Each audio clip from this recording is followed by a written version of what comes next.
تو یہ سبق ہے آج کے حکمرانوں کے لیے۔ اصل لازم تو یوں تھا،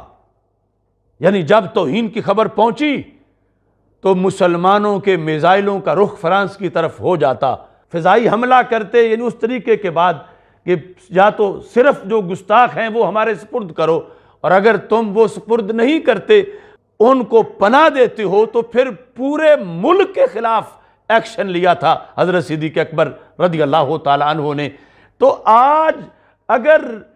سستی اور کوتاہی اور کمزوری کی بنیاد پر اگر یہ نہیں ہو سکا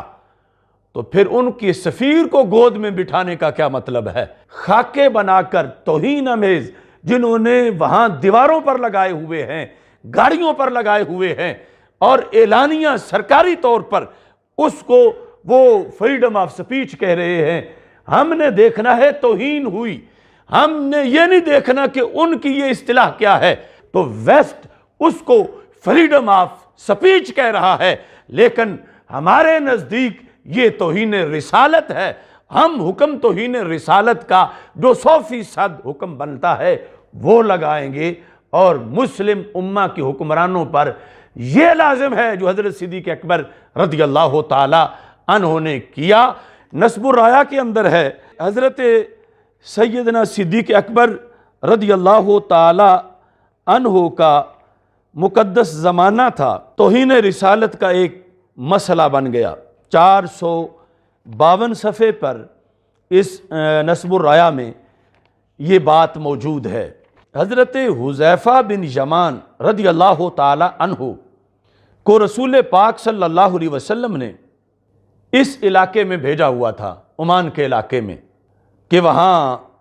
تعلیم بھی دیں، اور پھر جو اسلامی احکام ہیں کہ زکوٰۃ، عشر وغیرہ، یہ بھی انہیں حکم دیں اور ان سے وصول کریں زکوٰۃ۔ جب رسول اکرم صلی اللہ علیہ وسلم کا وصال ہو گیا، فلما توفی النبی صلی اللہ علیہ وسلم مانعوا الصدقۃ، تو وہ لوگ جو تھے عمان والے، انہوں نے زکوٰۃ دینے سے انکار کر دیا، وارتدوا، اور مرتد ہو گئے۔ فدعاہم حذیفۃ الی التوبۃ، حضرت حذیفہ رضی اللہ تعالیٰ عنہ نے ان کو توبہ کی طرف دعوت دی۔ ابو، انہوں نے توبہ سے انکار کیا، اور ساتھ یہ ان کی بدبختی تھی کہ انہوں نے توہین رسالت کی۔ یہاں لفظ ہیں وَأَسْمَعُوهُ شَتْمَ النَّبِيِّ صلی اللہ علیہ وسلم،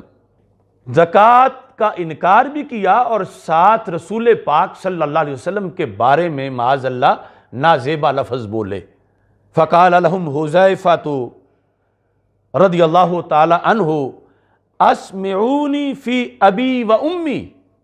ولا تسمعونی فی النبی صلی اللہ علیہ وسلم،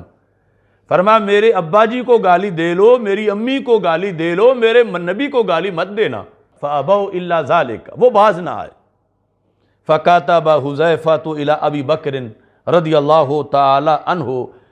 حضرت حذیفہ بن یمان رضی اللہ تعالی عنہ نے امیر المومنین حضرت صدیق اکبر رضی اللہ تعالی عنہ کو خط لکھا کہ یہاں یہ معاملہ ہے کہ یہاں کے لوگوں نے توہین رسالت کی ہے۔ اب اس وقت کے حالات، اس وقت کی معیشت اور اس وقت اسلام کی عمر، آج تو 14 صدیوں سے زائد وقت گزر چکا ہے، تو حضرت ابو بکر صدیق رضی اللہ تعالی عنہ کو جب یہ پیغام پہنچا تو آپ نے یہ نہیں فرمایا کہ انہیں کوئی ایجوکیٹ کرو، انہیں کوئی آیات سنا کے انہیں کوئی سمجھاؤ کہ یہ کتنا بڑا جرم وہ کر رہے ہیں اور ایسا وہ نہ کریں۔ جب حضرت صدیق اکبر رضی اللہ تعالی عنہ کو خبر پہنچی فاغتاظ غیظا شدیدا،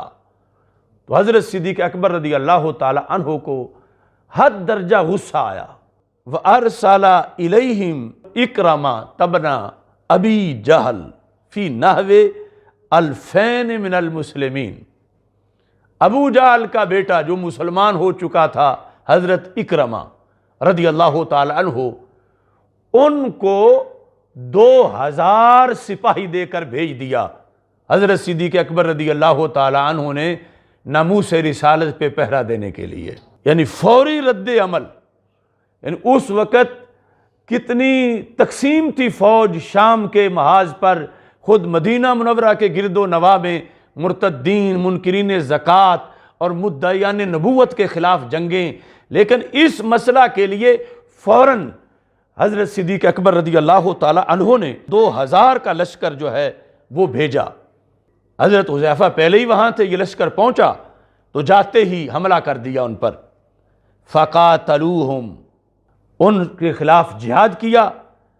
حتی ہزمہم، یہاں تک کہ انہیں شکست دی، وَدَخَلُوا مَدِينَةَ دُبَّا، یعنی جس کو اب دبئی کہتے ہیں، کہ وہ شکست کھا کے سارے وہ منکرین جو انہوں نے اپنا قلعہ نما شہر بنایا ہوا تھا، شہر سے باہر لڑائی ہوئی، جب وہ شکست ہوئی تو اپنے اس قلعہ نما شہر میں وہ داخل ہو گئے اور اندر سے انہوں نے گیٹ بند کر لیے۔ ان کا یہی تھا کہ یہ دور سے آئے ہوئے لوگ ہیں، بھوکے پیاسے کچھ وقت بیٹھیں گے اور پھر چلے جائیں گے اور ہماری جان چھوٹ جائے گی، چلو جتنے باہر مرے ہیں ہمارے لوگ وہ تو مر گئے، باقی ہم تو بچ جائیں گے۔ تو یہاں الفاظ ہیں حاصرہم المسلمون، مسلمانوں نے اس قلعے کا محاصرہ کیا، 1-2 دن نہیں بیٹھے، نحو شہرن، پورا مہینہ بیٹھے رہے۔ اب جس وقت پورا مہینہ گزرا تو بالآخر وہ تنگ آ گئے، والذین آمنوا اشد حبا للہ، جتنا مسلمان اپنے اللہ اور اللہ کے رسول علیہ السلام سے پیار کرتے ہیں اتنا اور کوئی قوم اپنے مشن سے نہیں کر سکتی۔ تو بالآخر تنگ آ گئے تو انہوں نے کہا کہ ہمارے ساتھ صلح کر لو، اندر سے انہوں نے صلح کا پیغام باہر بھیجا۔ تو فشرط علیہم حذیفۃ ان یخرجوا من المدینۃ عزلا من غیر صلاح، تو حضرت حذیفہ بن یمان رضی اللہ تعالی عنہ نے کہا شرط یہ ہے کہ آپ کو ہم باہر آنے کی اجازت دیتے ہیں، سارے آؤ باہر، مگر غیر مسلح آؤ، کسی کے پاس کوئی اسلحہ نہ ہو، باہر ہم تم سے مذاکرات کرتے ہیں، بات چیت ہوتی ہے، لیکن سارے کے سارے باہر نکلو اور غیر مسلح نکلو۔ ففعلوا، وہ تنگ آئے ہوئے تھے، انہوں نے کہا ٹھیک ہے ہم غیر مسلح باہر آتے ہیں۔ جس وقت وہ باہر نکلے دخل المسلمون حصنہم، تو مسلمان اندر داخل ہو گئے قلعے کے اندر۔ فقاتل اکرمۃ من اشرافہم 100 رجل، تو ان کے سردار جو تھے 100 سردار، ان کے بڑوں میں سے 100 سردار جو ہے وہ حضرت اکرمہ نے قتل کیا، ان کو سبق سکھانے کے لیے کہ کیسے تم نے ہمارے آقا علیہ السلام کو گالی دی۔ 100 سرداروں کو قتل کیا، اور جو ان کے بچے تھے ان کو، عورتوں کو قیدی بنایا، 700 افراد قیدی بنائے اور ان کو قید کر کے حضرت صدیق اکبر رضی اللہ تعالی عنہ کے پاس مدینہ منورہ بھیجا۔ یعنی جو پہلے لڑائی میں مارے گئے قلعے میں داخل ہونے سے پہلے، وہ ایک علیحدہ بہت بڑی تعداد تھی، پھر قلعے کے دروازے کے کھولنے کے بعد جب باہر آئے تو ان کو قتل کیا، اندر جا کر قیدی بنایا عورتوں کو اور بچوں کو۔ اور یہ معاملہ کیا تھا؟ وہی آج جس کے لیے اس وقت کے مسلم حکمران ٹس سے مس نہیں ہو رہے، اس وقت کی اسلامی سلطنت کے تاجدار تھے حضرت صدیق اکبر رضی اللہ تعالیٰ عنہ، مسائل میں گھرے ہوئے تھے، نہ اتنی بڑی فوج تھی، نہ اتنا پیسہ تھا، نہ انتظامات تھے، مگر انہوں نے سمجھا کہ تحفظ ناموس رسالت کا کام سب سے پہلے کرنا ہے، کہ جنہوں نے ہمارے آقا صلی اللہ علیہ وسلم کو گالی دی ہے ان کے مقابلے میں جانا ہے، کہ فرانس پر حملہ کیا جاتا، جو گستاخ تھے وہ مارے جاتے، جو مقابلے میں آتے وہ بھی مارے جاتے، اور وہاں کے باقی جو امور تھے اس کے لحاظ سے یعنی جو جرم میں شریک تھے ان کو قیدی بنایا جاتا، عورتوں کو اور بچوں کو۔ یعنی یہ کام نہ کرنے کے والے جو ہیں وہ آگے پھر ان سے محبتوں کے پروگرام بنائے ہوئے ہیں، اور سفیر کے لحاظ سے ہمیں سبق پڑھانا چاہتے ہیں